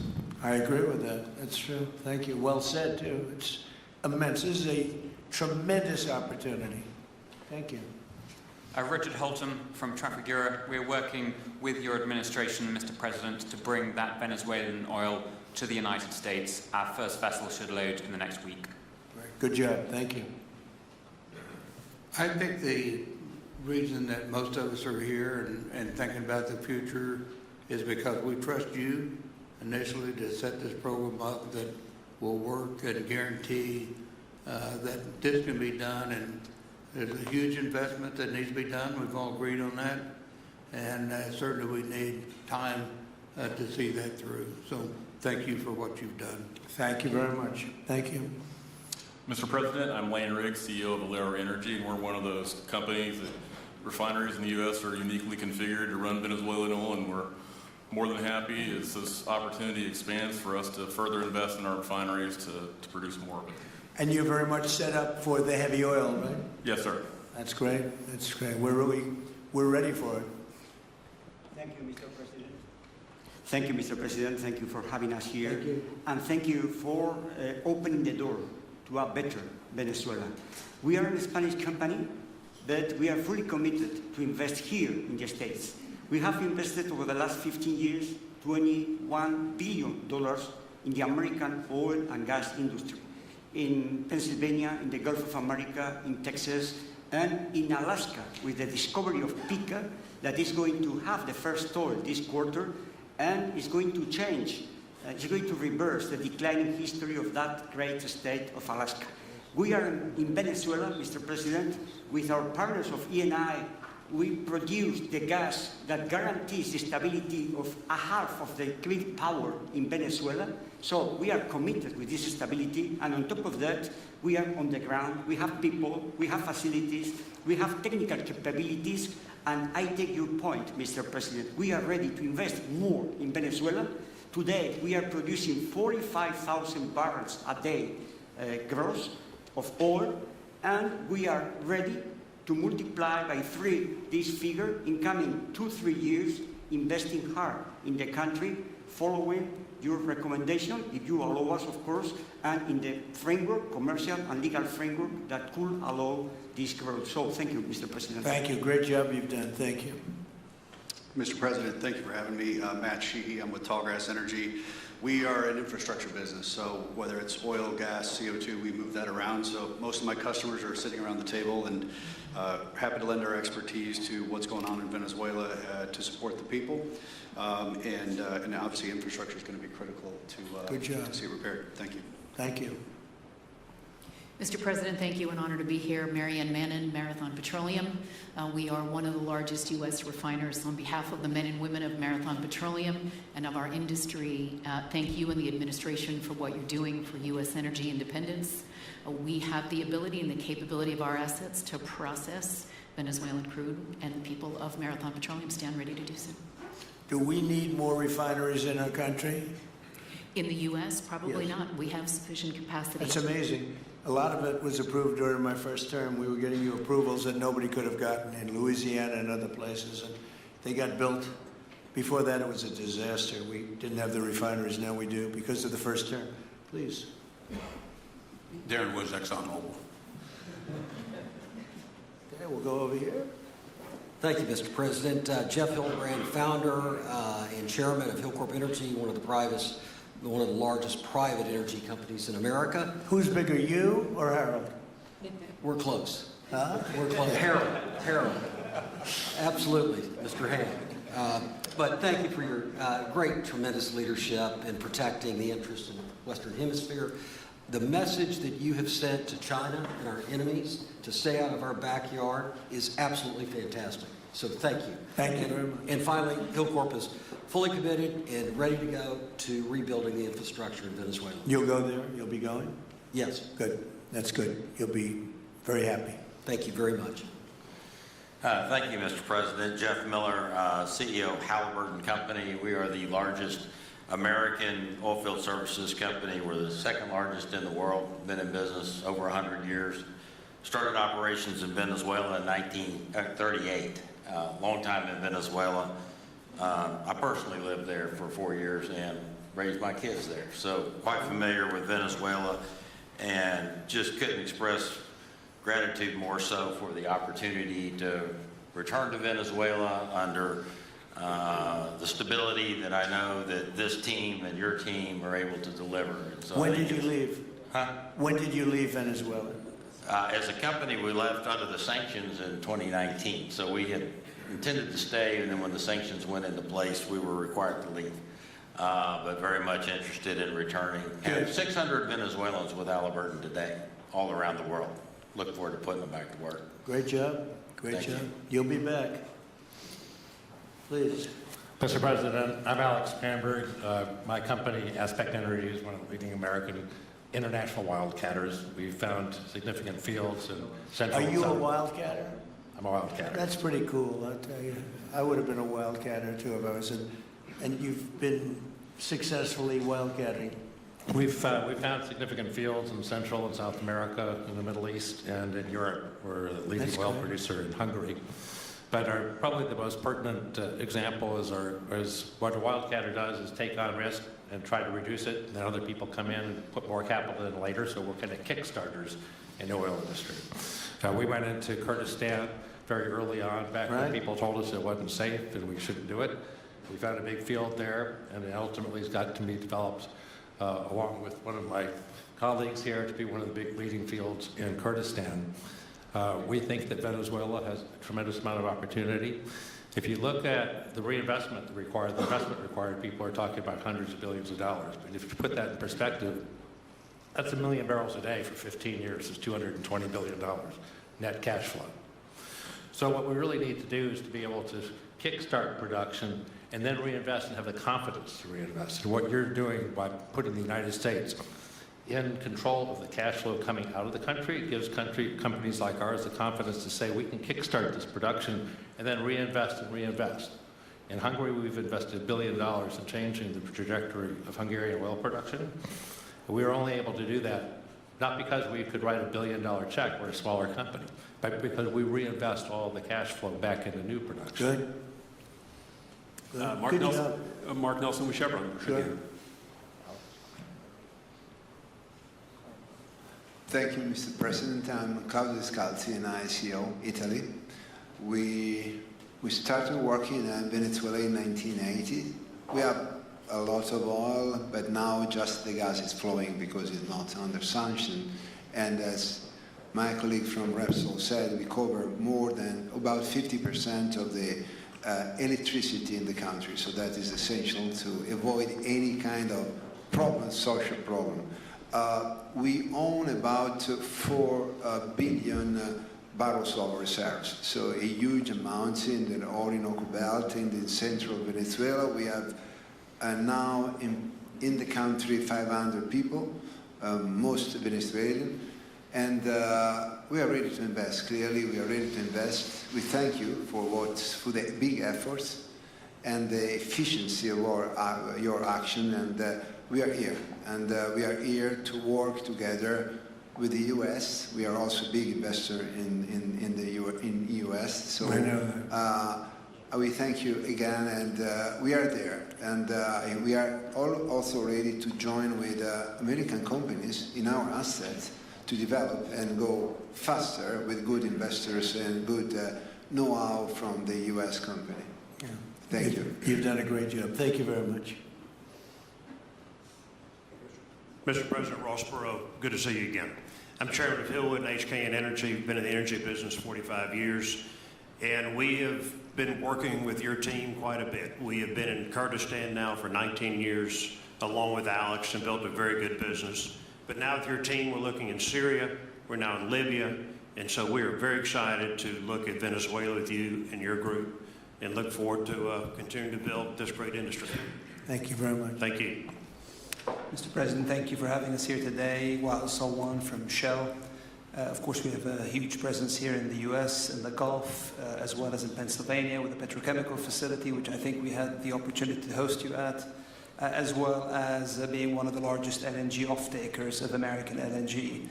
We have been in Venezuela for a very long time. We actually drilled in 1914 the first well that discovered oil in Venezuela, and on the back of which the entire energy industry was established in Venezuela. When we left in the 1970s because of nationalization, we had 1 million barrels per day of production. But we have kept boots on the ground in Venezuela all this time, and we now have a few $1 billion worth of opportunities to invest in, subject to OFAC approval. So we are ready to go and looking forward to the investments in support of the Venezuelan people. That's great. Thank you very much. Thank you, Mr. President. Ben Marshall, the America's CEO for Vitol. Alongside Trafigura, we're very thankful to have worked with the government and the Venezuelans to be able to bring the crude oil to market at a market price as quickly as we can to help stabilize the country. Thank you. Thank you.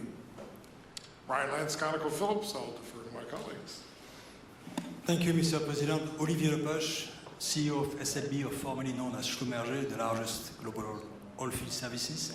We have been in Venezuela since 1930, and we still operate. We operate today on the ground with, in support of Chevron.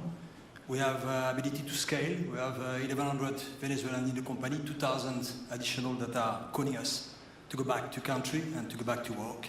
We're able to mobilize in the last 18 months, 2 rigs and deliver 50 wells with success. So we're here, we have knowledge of the subsurface like nobody else has. We have boots on the ground, capacity on the ground, $700 million of equipment value on the ground in Venezuela, ready to mobilize for all of our partners, customers. So we are ready to scale fast, and we really want to thank the administration, Secretary Wright, Secretary Bergen, for the effort they are supporting and giving us to be successful on behalf of the Venezuelan oil and gas industry. Thank you very much. Thank you very much. Well, check this out. They say the very best for last. And I don't have that sexy accent like this guy next to me here. Mr. President, my name's Bill Armstrong of Armstrong Oil and Gas. I'm a private independent guy. And in real estate, you were a wildcatter. So wear that motto proudly. But like you, I was my own guy. I don't have shareholders. I don't have private equity partners, but I've been drilling all over the place. In fact, I had the largest discovery in Alaska, biggest discovery in 50 years in our country. I now control 8 million acres adjacent to Venezuela, so I'm already heavily invested in the area. We share a 150-mile border with Venezuela in the countries of Aruba and Curacao, and we are ready to go to Venezuela. It is, in real estate terms, it is prime real estate, and it's kind of like West Palm about 50 years ago. Yeah. Very right. Yep, I agree with you. Thank you. Congratulations. Thank you. So I think what we're going to do is speak without the press to these gentlemen, see what kind of a deal we can make. We're going to get them involved. I'm going to ask Doug and Chris and some of the people that we have from the business standpoint representing our country to start talking about the confines of a deal. I have an idea what I want, what I think we should have. We have to get them to invest, and then we have to get their money back as quickly as we can, and then we can divvy it all up between Venezuela, the United States, and them. I think it's simple. I think the formula is simple. We start with a brand new plate, and it's going to be a tremendous success. I think it's going to be probably like few other things could ever be. You know, there's so much. Venezuela's been really taken advantage of by a lot of people because they drill very little. I mean, as much as you hear they drill very, very little, very small percentage. But now that'll change, and it'll change very rapidly because these are the biggest people, and it'll change very rapidly. So if you don't mind, I'll ask the press to leave, and we will see what kind of a deal we're going to make with these geniuses, and I think you're going to come out very good. Thank you all very much. Thank you. Thank you. Thank you, everybody. Thank you. Thank you. You can take that. We'll come back for the cables.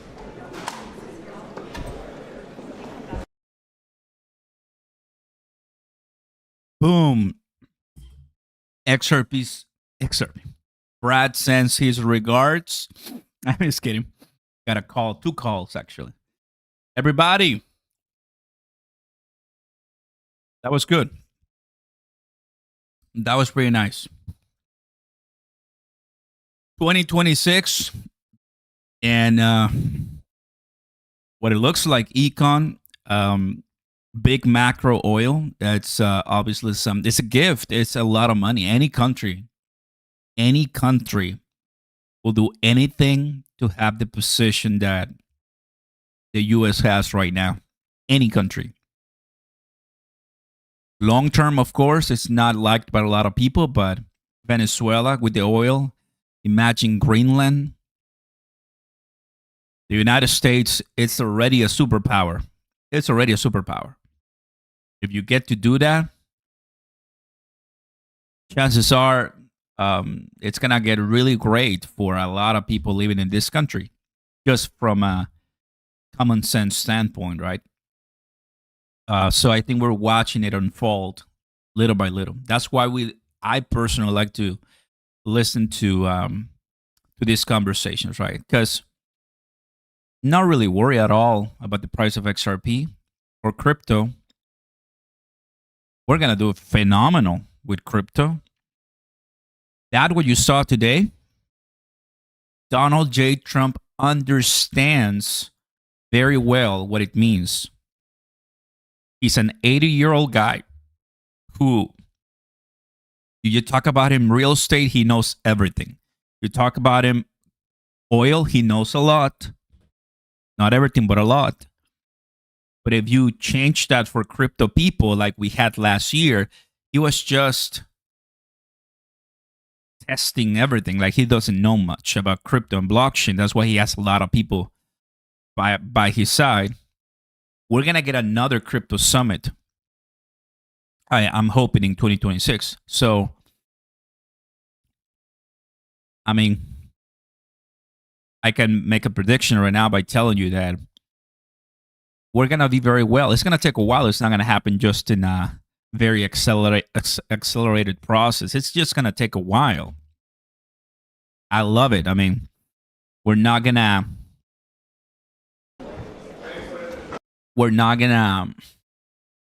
I don't think I'm making a mistake in betting into, the United States for the long term of everything that we're trying to do. Oil, gas, and the companies right in this industry cannot believe what just happened. All of them are extremely wealthy, and they're gonna be wealthier.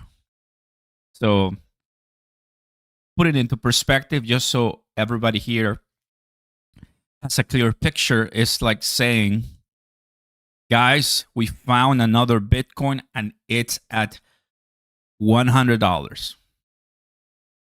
So you can already tell why everybody wants to go and build and make it work. So guys, I'm excited what's to come. Obviously, nothing we can do as far as stopping it. Looking at the ethical and legality and this and that. That's why I always just like to listen and, hey, these are the facts. This is what's going on. Donald J. Trump won twice, and there are consequences, good and bad. It depends where you're watching it from. So, yep. And this is year 2. Year 2. So we haven't seen the big macro rally. We haven't really seen a big macro rally in 2026. Of course, it's just barely starting. 2025 was really nice at the very beginning when he was sworn in, and then right after Genius Act. So we're waiting for Clarity Act. We're waiting for the Fed cutting more. We're waiting for a lot more coming up. But I will say that I'm pretty bullish, and it was really nice. These are the conversations I always like to listen, and of course, we'll see what comes out of this. Thank you guys for coming and stopping by. Thank you to all my admins, all the people here listening. We appreciate that a lot. I will keep you updated as always. We posted a video earlier today and yesterday, just basically stating, keeping everybody connected to. Go ahead and activate the comments. Keeping everybody updated about Clarity Act, right? It's coming, next week. We're going to have that discussion, and Well, what will the price of XRP do now that we pumped and we corrected a bit? When are we expecting the next rally, right? I mean, to send us to 250 per se, right? I mean, when will that come? That's a good one. Everybody knows that, hey, what's ahead this year should be exciting and should be, everything we expected. But the timeline and the when, nobody knows that. So we'll continue accumulating, guys, and we'll continue delivering the greatness of crypto. Thanks for watching. Have a good one. I'll finish my meal, and you have a blessed one. Peace.